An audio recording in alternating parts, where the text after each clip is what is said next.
Hello, and thanks for watching this video. My name is Steve Forster. I'm president of New World University. This topic is open educational resources and their relationship to earning academic credit. First, let's start with a summary of what open educational resources are.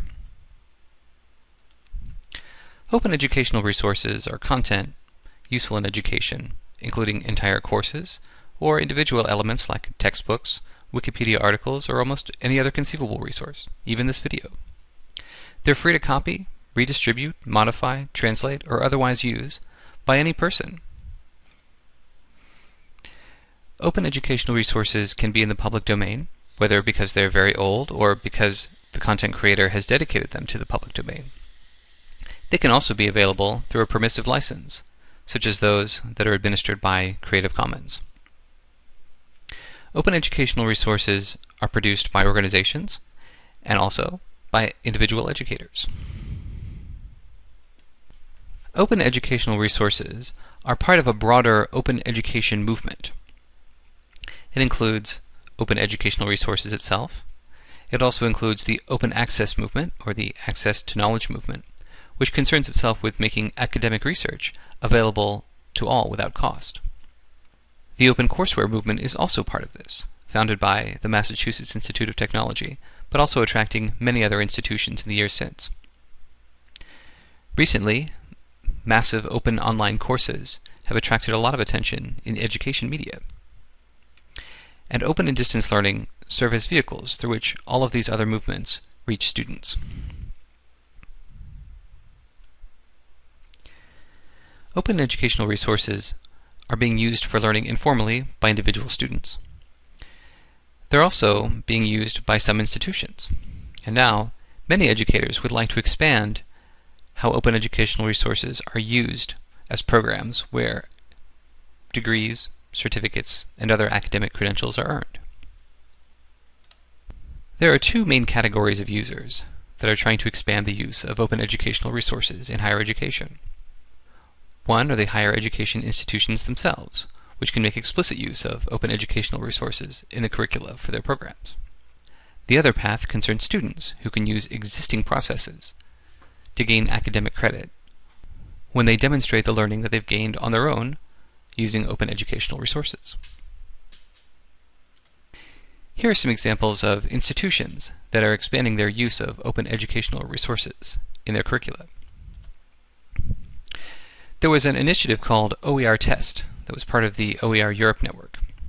It consisted of 8 partner universities throughout a number of different European countries. They conducted a 2-year test using open educational resources in various credit-bearing courses. Based on their experiences with this initiative, they issued various reports and responses and policy recommendations, and all of them were positive for continued credit-bearing use of open educational resources throughout Europe. Another example is OER University. This is not a single educational institution. It's a network of universities that want to use open educational resources in their curricula. OER University has expanded greatly in the last several years and currently consists of 24 partner institutions found in 10 countries all over the world. Their current primary project is to develop open educational resource materials with the goal of offering a bachelor's degree in general studies that can be completed solely through the use of open educational resources.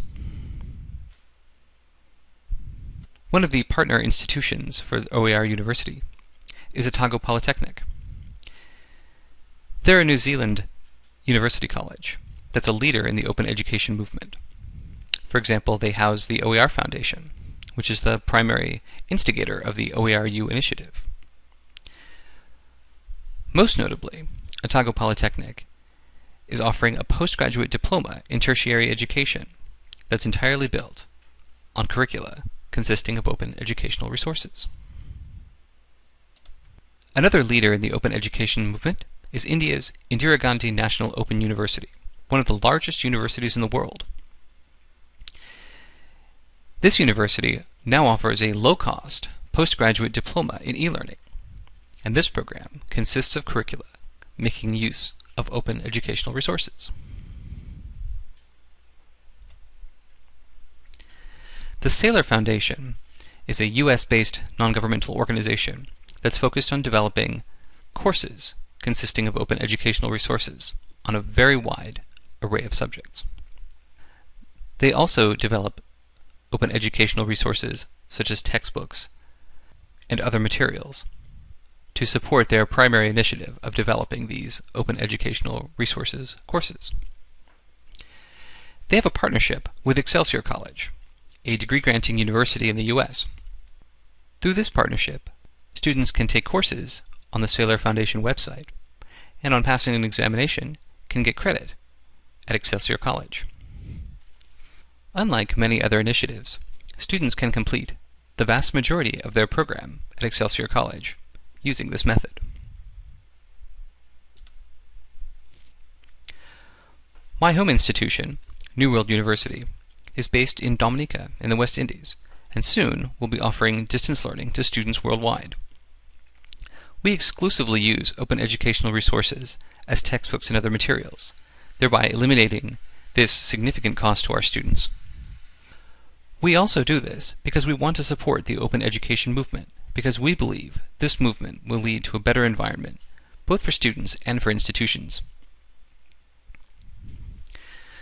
Through our independent study model, students can complete a bachelor's degree in business at an extremely low cost, thanks to the availability of open educational resources. Those are some examples of institutions that are making use of open educational resources. But it's also possible for individual students to make progress toward their degree by using open educational resources independently. One of the drawbacks is that often it's difficult to complete an entire program through these means. However, while supplemental, these initiatives can help many students. One way to do this is through portfolio evaluation. Some institutions award credit based on students submitting a portfolio of evidence of previously acquired learning, either through work experience or any other means. This includes independent learning that students have accomplished by using open educational resources. This is becoming an increasingly popular approach amongst universities, especially in North America. Some examples include Western Governors University and Northern Arizona University. Also popular in the North American system are credit by examination schemes. These include the College Level Examination Program, the Dantes Subject Standardized Tests, the UExcel exams, and the Thomas Edison State College Examination Program. These examinations are useful for undergraduate credit. Typically, the cost to study for and pass one of these examinations is much lower than the tuition fees that would be associated with a similar course. It's important to note that some institutions offer more credit through this means than others do. For example, Charter Oak State College in Connecticut, Excelsior College in New York, and Thomas Edison State College in New Jersey all provide students the option to earn nearly all of their bachelor's degree through this means. Other institutions tend to set a limit of 1/4 to 1/2 of the degree. The North American system also allows for non-academic courses offered by companies, trade organizations, and other providers to be evaluated as the equivalent to academic credit. Some institutions will award academic credit to students who have completed those courses. In these cases, the process works very similar to transfer credit from another college or university. The many courses that have been created by the Saylor Foundation have been evaluated through these processes, and many of them can lead to academic credit at institutions all over North America. What does the future hold for open educational resources and their relationship to academic credit? It seems to be a very bright future indeed.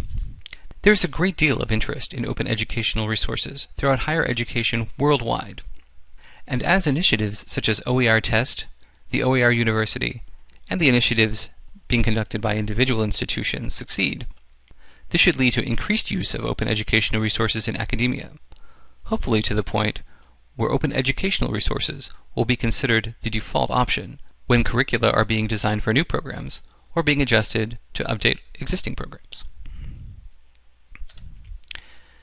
It's important to note, however, that the change that's occurring in this area is very rapid. This video only means to provide an overview. There may be many institutions that have all sorts of interesting initiatives concerning open educational resources that weren't covered. We certainly welcome comments asking that they be included in any future version of this video, or any other comments. Please direct them to info@newworld.ac. Many thanks. I hope you found this video informative.